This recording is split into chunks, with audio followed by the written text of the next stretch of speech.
Kasi gusto ko maging masaya ka. Dahil mahal kita, dahil hindi ako selfish. Diba? Yun yung isang linya ni Nadine Lustre nung... Basta yun. Panoorin niyo siya, guys. So, excited na akong mag-start ng review na to dahil napanood ko na yung movie kahapon and dapat kagabi pa ako mag-film pero hindi mag-shoot. Mag-shoot, kaya nga lang hindi siya natuloy kasi nga pagod na ako as mga beshi waps. So, I'm going to do this video na and I'm gonna upload it na. Okay, so I just want to share with you guys that this is just a very honest and precise critic or movie review about Never Not Love You na pinalabas noong March 31. Yan, cinema, nationwide yan. At kung hindi nyo pa napapanood guys, panoorin nyo na siya. Okay? So, I'm going to start na. Huwag na tayo magpaligoy-ligoy pa. Simulan na natin itong review na to. At I hope you guys will enjoy. If you haven't subscribed to my channel, please don't forget to subscribe. And please like this video if you like it. So, let's start this video. Okay? So, yun. Mag-start muna ako sa teaser. Actually, nandito siya sa laptop ko. So, babasahin ko siya. Pero syempre, lahat to is just my personal and own opinion. Hindi ako isang movie critic or film critic. Hindi rin ako nag-aral ng anumang, you know, about movie or whatnot. So, just please, just, you know, panoorin nyo na lang. Wala na kayong masyadong shut. Okay, so yun na nga, mag-start tayo dun sa teaser. Sobrang natural lang nilang dalawa. Well, hindi naman talaga natin maaalis yung lakas ng spark ni Nadine tsaka nga ni James. Kasi nga, alam naman natin lahat na girl, well, di ba mag-jowa nga sila. I mean, in reality, di ba? Kasi naman, sila naman talaga. Well, sobrang typical nung story. Alam niyo na, hindi nalalayo sa nangyayari ngayon. Kasi yung trailer, walang paligoy-ligoy. Actually, dun sa trailer, andun na lahat eh. Alam niyo yun. Ang typical ng story, hindi naman nalalayo sa nangyayari ngayon. At, andun yung nagligawan, tapos ng ibang bansa, masaya, malungkot, nag-away, nagka-problema, nagka-intindihan, nagpatawad. Halos yung buong story, to be honest, nandun siya sa trailer. So, kapag pinanood yung mabuti yung trailer, parang, after mo manood ng trailer, dun ka curious kung ano pa ba yung ipapakita dito sa movie. Kasi parang, andun na lahat eh. Alam niyo yun, yung feeling na parang, dalawa siya. Dalawa yung nararamdaman nyo na parang, parang ito na siya. Ito na lahat. Nasa trailer na siya.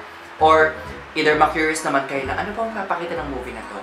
So, alam ko yung mga sobrang huge fan or big fan ng JADINE. Sobrang na-excite kayo kung ano pa yung ipapakita doon sa buong movie kahit napanood nyo na yung trailer. So, doon na tayo. Okay. Let's talk about first technicalities. Well, hindi naman kasi ako movie or film critic at hindi din naman ako nag-aral ng cinematography or any forms of art about films. These are all my personal and honest opinion like what I've said earlier. Isa lang akong normal na tao na hindi ako huge fan ng JADINE. So, yun yung maganda din sa review na to kasi i-review ko siya doon mismo sa mismong pananaw ko dun sa movie. Hindi dahil fan ako ng JADINE. Okay. So, doon tayo sa cinematography. Google says, cinematography is the art of making motion pictures. So, sa pagkakaunawa ko yung ano na to, yung execution na to, kung paano kinunan yung isang scene, whether magulo, malinis, madilim, masaya, malungkot, paulit-ulit, or anything. Lahat may meaning. So, yung unang part ng movie na binibuild up pa lang yung character ng dalawang bida, medyo magulo siya. Medyo magulo yung bawat kuha doon. Hindi ko alam kung anong approach yung gustong ipakita doon, pero hindi siya totally focus. Pero feeling ko may meaning yun. Hindi mo siya masyado makapansin if you're really focused sa story. Yung sa story mismo, kasi sinusundan mo yung, kung sinusundan mo mabuti, pero yun yung napansin ko, like, you know, bakit kaya ganon? May reason siguro kung bakit. Baka dahil nga yung approach ng bawat sa inyo, hindi naman formal, kaya ganon. Or I don't know. Yun lang naman. So, dun tayo sa location. Next, location. Yung location, sobrang simple sa unang part. Okay? Tattoo gallery or shop, yung tattoo shop, halos doon umikot yung story. Kitang-kita naman yun sa trailer. At yung maganda doon, hindi sila masyadong gumastos doon, I think. Feeling ko nga, mayroon talagang ganong shop. Pero yung pangalawang setting, doon bumongga kasi nasa London na sila, guys. Pero ang maganda doon, yung setting, hindi masyadong in-emphasize ng film na nasa London. Nasa London, okay yun. Pero hindi masyadong, hindi masyadong pinakita na, oh my God, ito London, nasa London sila, ganyan. Yung focus nandun pa rin sa story, nandun pa rin sa binibuild up na character ng dalawa. Yun yung maganda. Tapos, ang saya lang, ang saya, alam mo, babalikan mo yung pangyayari sa buhay mo mismo na, shit, na ganyan din kami ng ex ko, or maybe ganyan din kami nagsimula, mga ganun. So, dinadala ka ulit ng story, pabalik dun sa bawat point ng buhay mo na minsan, naging isang simpleng tao ka lang din, nagkagusto, nagustuhan, nanligaw, or nagpaligaw. Yung babalikan mo yung masasayang alaala kung saan kayo nagsimula. Basta ang saya, ang gaan ng movie, yung flow ng story sobrang realistic and direct to the point. Na ang simple niya sa ibang film na napanood mo na mamamangha ka sa galing ni Nadine at ni James magbatuhan ng nature. So, yung lesson na natunan ko dito, self-love. Yung una, yun yung una eh, mahalin mo yung sarili mo.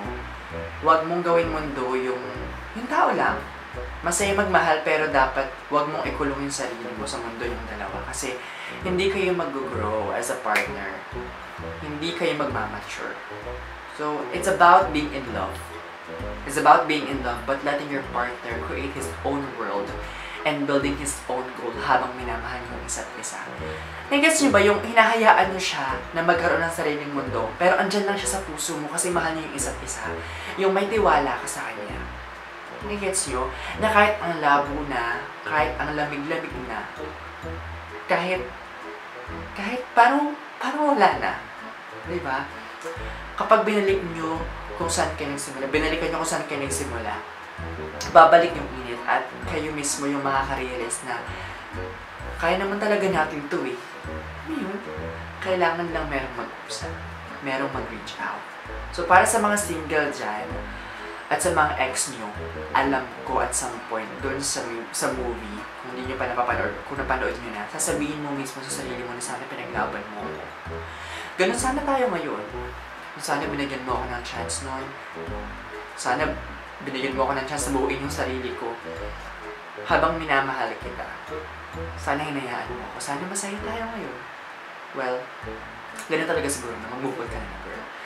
At para sa mga magjojowa ngayon dyan, na dumadaan sa ganyang pagsubok na nangyari dun sa movie, matuto kayo dun sa movie na hindi lang puro sarili niya yung iniisip niyo. Sana palagi kayong maging aware at sensitive. Huwag sana yung sa sobrang malungkot mo, hindi mo alam na malungkot na rin pala yung isa. Nasa sobrang saya mo, hindi mo alam yung isa, hindi na pala masaya. Akala mo palagi okay lang siya kasi yung nakikita mo, yun yung pinapakita niya. Matuto ka minsan magtanong, kumusta ka? Masaya ka pa ba? Hindi siya masama. Importante talaga maging open ka. Maging open kayo sa isa't isa kasi nakakatakot. Yung magugulat ka na lang pala na hindi na pala kayo pareho lang nararamdaman sa isa't isa. Nakakatakot yun. Siguro yun lang for now. Note kayo guys. Share nyo din yung natutunan nyo sa movie and see you on my next vlog. Bye!